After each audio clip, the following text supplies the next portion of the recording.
But the policy of a Romney administration will be to oppose abortion with the exceptions for rape, incest, and life of the mother. What troubles me more is how this administration has handled all of these issues. Look at what they're doing through Obamacare with respect to assaulting the religious liberties of this country. They're infringing upon our first freedom, the freedom of religion, by infringing on Catholic charities, Catholic churches, Catholic hospitals. Our church should not have to sue our federal government to maintain their religious liberties. And with respect to abortion, the Democratic Party used to say they wanted it to be safe, legal, and rare. Now, they support it without restriction and with taxpayer funding. Taxpayer funding in Obamacare, taxpayer funding with foreign aid. The vice president himself went to China and said that he sympathized or wouldn't second-guess their one-child policy of forced abortions and sterilizations. That, to me, is pretty extreme. Vice President Biden. My religion defines who I am. And I've been a practicing Catholic my whole life. It has particularly informed my social doctrine. Catholic social doctrine talks about taking care of those who can't take care of themselves, people who need help. With regard to abortion, I accept my church's position on abortion as what we call de fide doctrine. Life begins at conception. That's the church's judgment. I accept it in my personal life. But I refuse to impose it on equally devout Christians and Muslims and Jews. And I just refuse to impose that on others, unlike my friend here, the congressman. I do not believe that we have a right to tell other people that women, they can't control their body. It's a decision between them and their doctor. In my view, in the Supreme Court, I'm not going to interfere with that. With regard to the assault on the Catholic Church, let me make it absolutely clear.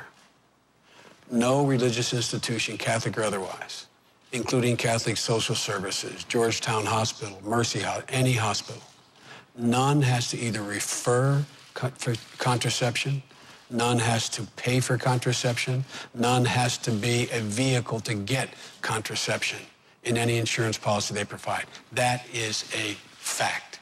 That is a fact. Now, with regard to the way in which we differ, my friend says that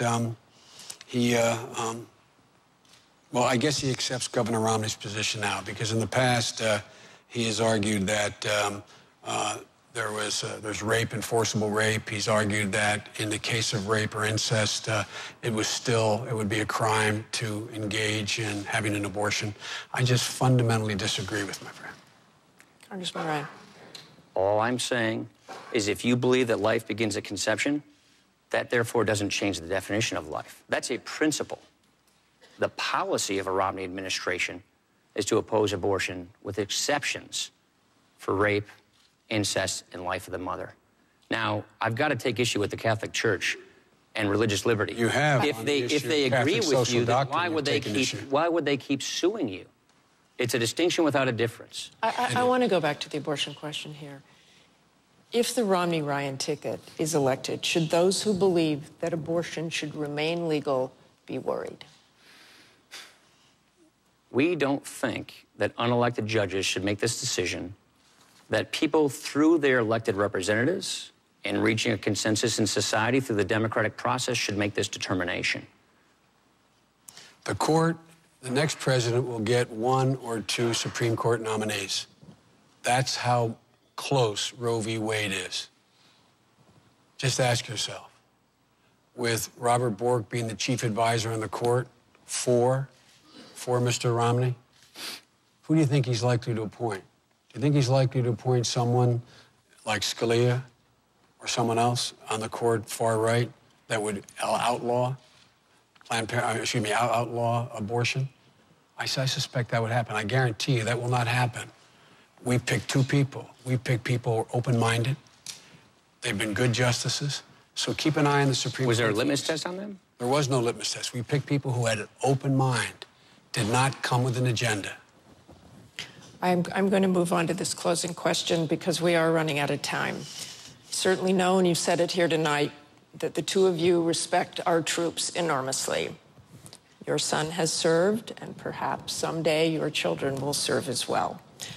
I recently spoke to a highly decorated soldier who said that this presidential campaign has left him dismayed. He told me, quote, "The ads are so negative and they are all tearing down each other rather than building up the country." What would you say to that American hero about this campaign? And at the end of the day, are you ever embarrassed by the tone? Vice President Biden.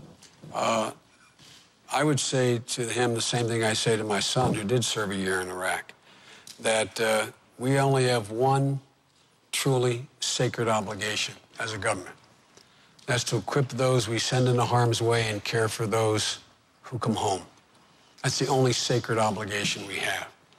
Everything else falls behind that. I would also tell him that the fact that he, this decorated soldier you talked about, fought for his country, that should be honored. He should not be thrown into a category of the 47% who don't pay their taxes while he was out there fighting and not having to pay taxes and somehow not taking responsibility. I would also tell him that there are things that have occurred in this campaign and occur in every campaign that I'm sure both of us regret anyone having said, particularly in these special new groups that can go out there, raise all the money they want, not have to identify themselves and say the most scurrilous things about the other candidate.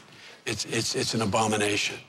But the bottom line here is I'd ask that hero you referenced to take a look at whether or not Governor Romney or President Obama has the conviction to help lift up the middle class, restore them to where they were before this great recession hit and they got wiped out, or whether or not he's going to continue to focus on taking care of only the very wealthy, not asking them to pay any part of the deal to bring back the middle class, the economy of this country.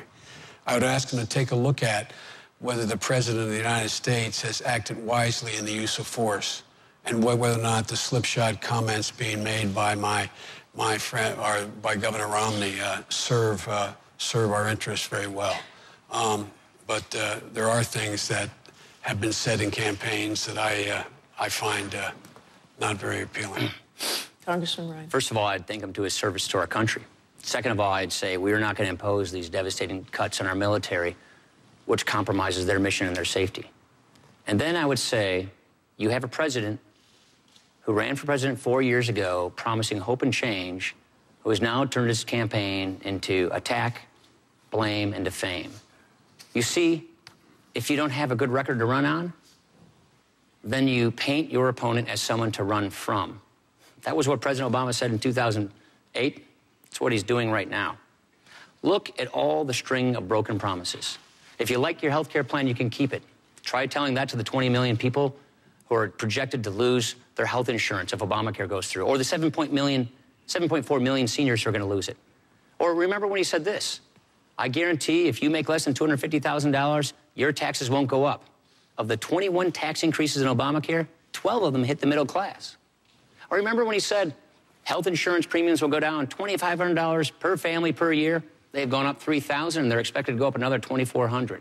Or remember when he said, I promise by the end of my first term, I'll cut the deficit in half in 4 years. We've had 4 budgets, $4 trillion deficits. A debt crisis is coming. We can't keep spending and borrowing like this. We can't keep spending money we don't have. Leaders run to problems to fix problems. President Obama has not even put a credible plan on the table in any of his 4 years to deal with this debt crisis. I passed 2 budgets to deal with this. Mitt Romney's put ideas on the table.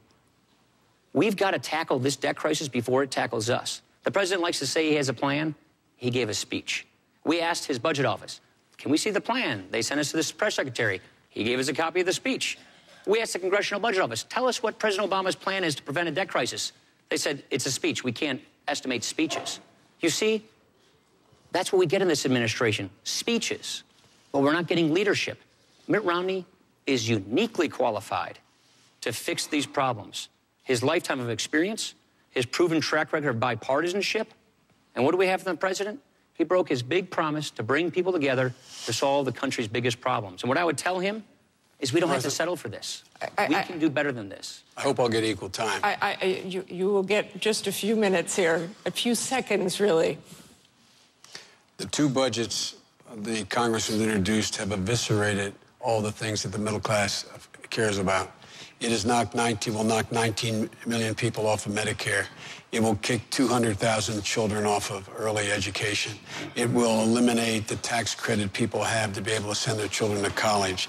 It cuts education by $450 billion. It does virtually nothing except continue to increase the tax cuts for the very wealthy.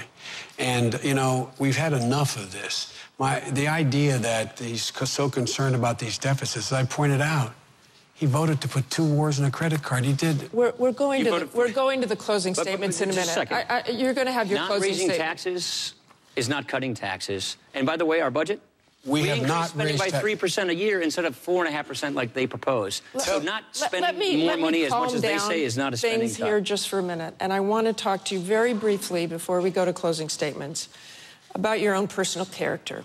If you were elected, what could you both give to this country as a man, as a human being, that no one else could? Honesty. Well, no one else could. There are plenty of fine people who could lead this country. But what you need are people who, when they say they're going to do something, they go do it. What you need are when people see problems, they offer solutions to fix those problems. We're not getting that. Look, we can grow this economy faster. That's what our 5-point plan for a stronger middle class is all about. It's about getting 12 million jobs, higher take-home pay, getting people out of poverty into the middle class. That means going with proven pro-growth policies that we know work to get people back to work, putting ideas on the table, working with Democrats. That actually works sometimes. Vice President, and then could we get to that issue of what you could bring as a man, a human being? And I really am going to keep you to about 15 seconds here. Well, he gets 40, I get 15. He didn't have okay. 40. He didn't have 40. Now, let me tell you, my record stands for itself. I never say anything I don't mean. Everybody knows whatever I say, I do. And my whole life has been devoted to leveling the playing field for middle-class people, giving them an even break, treating Main Street and Wall Street the same, holding them the same responsibility. Look at my record. It's been all about the middle class. They're the people who grow this country. We think you grow this country from the middle out, not from the top down. Okay, we now turn to the candidates for their closing statements. Thank you, gentlemen. And that coin toss again has Vice President Biden starting with the closing statement. Well, let me say at the outset that I want to thank you, Martha, for doing this, and Senator College. The fact is that we're in a situation where we inherited a god-awful circumstance. People are in real trouble. We acted to move to bring relief to the people who need the most help now. And in the process, we, in case you haven't noticed, we have strong disagreements, but you probably detected my frustration with their attitude about the American people. My friend says that 30% of the American people are takers. Romney points out 47% of the people won't take responsibility. He's talking about my mother and father. He's talking about the places I grew up in, my neighbors in Scranton and Claymont. He's talking about the people that built this country. All they're looking for, Martha, all they're looking for is an even shot. Whenever you give them a shot, they've done it. They've done it. Whenever you've leveled the playing field, they've been able to move. And they want a little bit of peace of mind. And the president and I are not going to rest until that playing field is leveled. They, in fact, have a clear shot, and they have peace of mind. Until they can turn to their kid and say with a degree of confidence, honey, it's going to be okay. It's going to be okay. That's what this is all about. Congressman Ryan. I want to thank you as well, Martha. Danville, Kentucky, Senator College. And I want to thank you, Joe. It's been an honor to engage in this critical debate. We face a very big choice. What kind of country are we going to be? What kind of country are we going to give our kids? President Obama, he had his chance. He made his choices.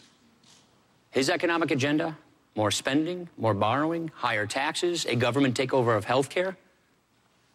It's not working. It's failed to create the